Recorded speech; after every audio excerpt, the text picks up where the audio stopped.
Olá, essa é uma aula sobre processos termoquímicos, a gente está vendo combustão e hoje vamos discutir tecnologias e escalas dos processos de combustão.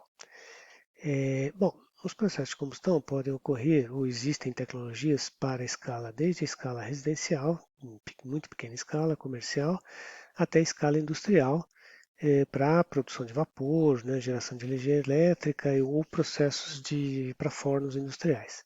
No caso da escala comercial ou residencial, basicamente é para cocção de alimentos e também para aquecimento. No caso dos equipamentos de pequeno porte, a gente, você vê os fogões aqui, esse é um fogão, né, chamado fogão de três pedras, que foi praticamente os primeiros equipamentos de reforma que o homem dominou o fogo inicialmente para a cocção de alimentos, né? É, Parece simples, mas ele tem muitos desafios tecnológicos associados, né? Por exemplo, uma combustão mais completa, porque a estequiometria desse processo aqui é muito complicada, não controlada, né? Um processo de alimentação adequado, de você fornecer combustível de maneira adequada, controle do ar de combustão, nesse caso aqui você não tem controle nenhum, se ventar você vai ter excesso de ar, enfim, né? O isolamento, né, adequado e a inércia térmica, que se você isolar demais, você pode ter um processo de retirada de calor muito grande pelo isolamento. Transferência de calor para as panelas, então como é que você, né, se eu levantar muito a panela para melhorar o processo de combustão, você vai dificultar a transferência de calor para as panelas, né?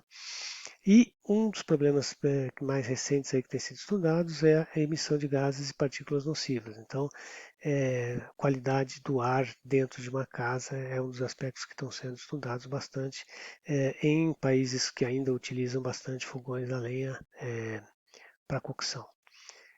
Aqui a gente vê uma outra ponta tecnológica, é um fogão bastante, né, fogão a lenha, mas um pouco mais sofisticado e mais controlado os processos, né?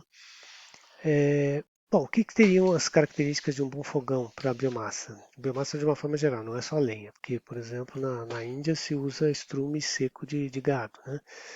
É, então, que ele tem uma potência térmica suficiente, entre 4 e 10 kW, para atender as demandas de cocção de uma casa comum, e que tenha a possibilidade de modular isso entre essas potências, né? Baixo preço, durabilidade, fácil de fabricação e reparo, porque normalmente são regiões remotas, né? Baixa emissão de poluentes, isso é um aspecto importante atualmente. Segurança e ergonomia no uso, então, como é um equipamento doméstico, você tem crianças ao redor, enfim.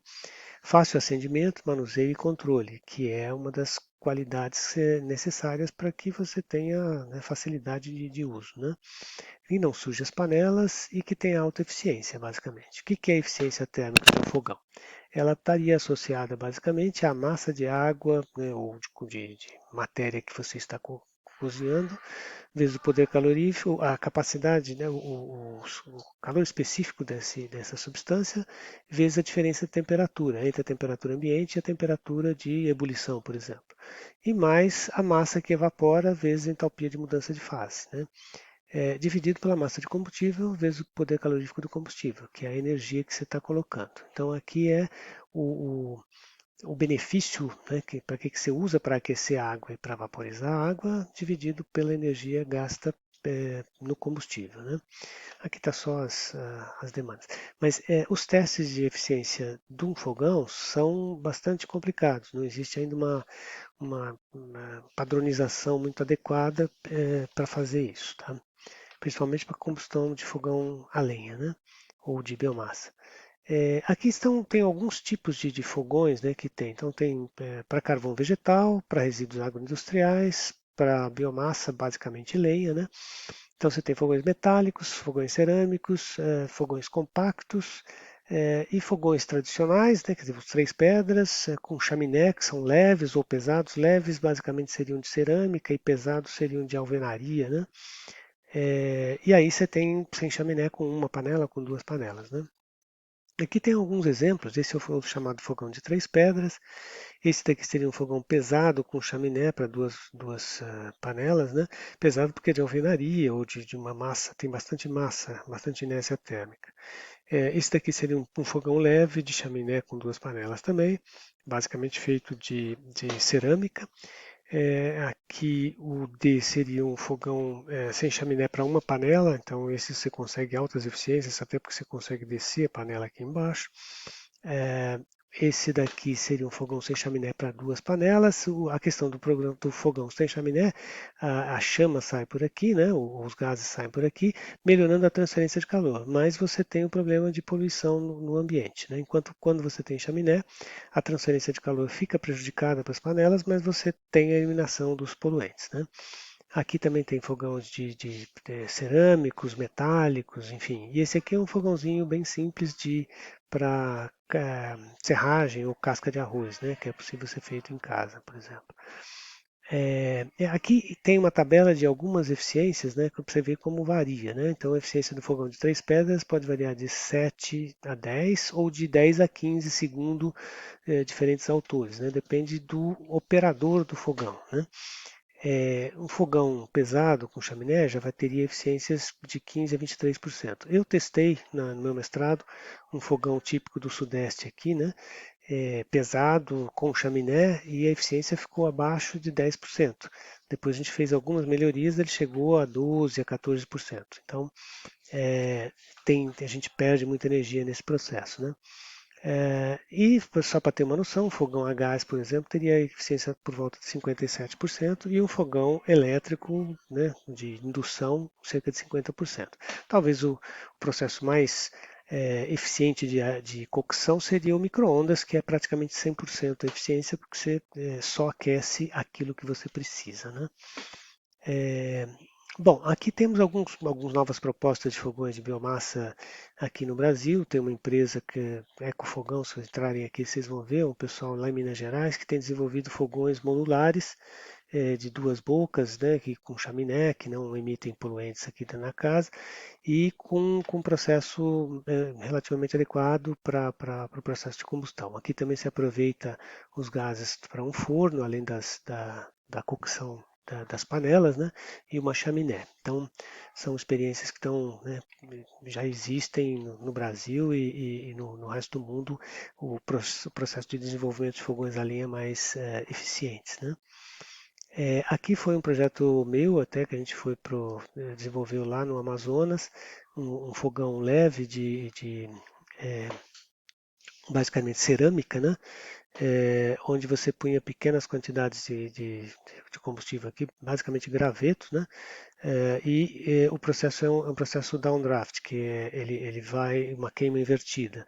Então, depois que ele começou a pegar fogo, você abana aqui e ele inverte o sentido e aí ele succiona por esse efeito chaminé que existe aqui. Então, o fogo vai para baixo, ele passa por uma região adiabática tal, e aí tem tempo de haver a combustão.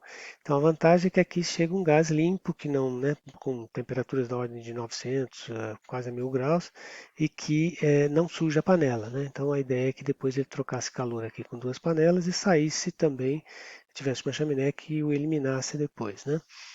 Fizemos algumas experiências, foram instalados em alguns locais, mas acabou não dando muito certo a comercialização ou a difusão desse tipo de equipamento, né?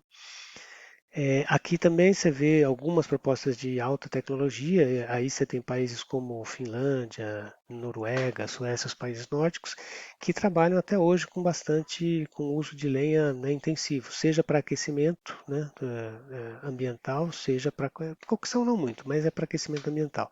Mas eles também, para evitar problemas de poluição, nesse caso você tem até conversores catalíticos aqui, né, combustor catalítico, para evitar para que qualquer CO ou qualquer combustível não queimado seja catalisado aqui e tenha a sua combustão completa e você saia sem poluentes aqui, né? E aqui é um exemplo na verdade, é um combustor para uma fornalha também em modelo downdraft, mas já de alta tecnologia, microprocessador, enfim, né? É possível você desenvolver tecnologias adequadas para combustão de lenha, desde que tenha, né? Você veja que aqui está mais ou menos equalizado o tamanho das lenhas, enfim, né? Para não ter muita variabilidade no sistema. Para a escala industrial, você tem basicamente duas opções, né? Quer dizer, ou é usado para fornos, que é para aquecimento direto, que é para produção de tijolos, secagem, telhas, enfim, né? Cerâmicas, né? Ou para produção, gerar calor de processo, que a gente chama que é geração de vapor, e a partir do vapor você usa ele para alguns processos, para produção de potência mecânica, geração de eletricidade, ou para processos industriais que usam calor, né? Vapor, basicamente. É, aí a gente tem basicamente duas escalas, né? A pequena escala, que a gente chamaria, né, para o caso da processos industriais, são as caldeiras flamotubulares. Por que chama flamotubular? Porque você tem uma fornalha que queima a biomassa aqui e os gases passam por tubos, né, que ficam aqui dentro dessa caldeira. Então aqui é a fornalha, eles passam por aqui, voltam e depois saem por uma chaminé. E ao redor desses tubos é que existe água. Então, você tem a água borbulhando aqui ou fervendo aqui dentro da caldeira e ela sai vapor saturado aqui por cima. Isso lembra muito uma Maria-Fumaça, né? Se você botar umas rodinhas aqui, é basicamente o conceito de uma Maria-Fumaça é de uma caldeira flamo-tubular, tá? A outra concepção, que é para. Isso vai até 20 toneladas, né, por hora e baixas pressões, até 20 bar, 20 atmosferas. Né? Para pressões maiores, você não consegue ter tubulões grandes com a água lá dentro. Né? Então, você faz o inverso: você deixa a água em tubos pequenos e faz os gases passar na parte externa dos tubos. Então, o que se chama de caldeiras aquotubulares, que são aquelas usadas em usinas de açúcar e álcool. Então, são enormes, assim, né? Às vezes teriam o equivalente a prédios de 5, 6, 7 andares. Né? Que são, então, e elas têm a capacidade de gerar vapor superaquecido, quer dizer, você vaporiza e depois superaquece o vapor, o que permite que você depois passe ele numa turbina e gere energia elétrica e depois ainda utilize o vapor para o seu processo, o que a gente chama de cogeração, né? Então aqui só os componentes de uma caldeira de biomassa típica, né? Então aqui eu tenho a grelha, né? A fornalha, que é toda essa região onde existe a combustão dos voláteis, a grelha, que é o suporte onde o combustível sólido fica, a entrada de ar primário aqui, você tem ar secundário vindo de outros lugares, né? Você tem o processo de alimentação da biomassa que vai vir para cá, as paredes d'água, que são os tubos onde tem, por dentro dos quais fica a água, né? Então ela recebe calor por convecção e radiação aqui, e vem depois para esse tubulão, né? Aí você tem os feixes convectivos, você tem, né, um monte de tubos que ligam esses dois tubulões, o tubulão inferior e o superior. Esse tubulão superior recebe o vapor que foi gerado aqui e aí depois esse vapor consegue vir e passar aqui ainda para um outro trocador de calor que superaquece. Então ele chega a ter temperaturas de 400, 500 graus e aí ele vai para uma caldeira, enfim, para poder gerar energia elétrica, né? E aí depois você tem processos de pré-aquecimento da água, né, e aproveitamento do ar também, né? Quer dizer, então, os gases gerados vão trocando calor, perdendo calor, até que eles chegam numa temperatura, né, não pode ser muito abaixo de 100, 150 graus, porque senão ele vai condensar aqui e causar problema. Mas depois eles vão para a chaminé. Então, basicamente, essa é a concepção de uma caldeira que queima, por exemplo, a gás de cana ou biomassa de uma forma geral. As fornalhas, então, as caldeiras são classificadas com queima em deposição ou em grelha ou em suspensão, que aí eu preciso ter o combustível granulado e que ele é lançado na fornalha e aí ele cai descendo enquanto isso, né? E aí você tem algumas concepções específicas aqui. Na combustão em grelha, você pode ter grelhas com grandes camadas, né, de combustível ou com pequenas camadas de combustível. E na queima em suspensão, você pode ter o combustível sendo jogado aqui e alguma forma de criar um redemoinho aqui e o ar vindo, e aí ele queima em suspensão. Então ele quase não fica numa grelha. E você tem processos que são o leite fluidizado, que parece aqueles sistemas que as pipoca quando a gente vai no cinema, né?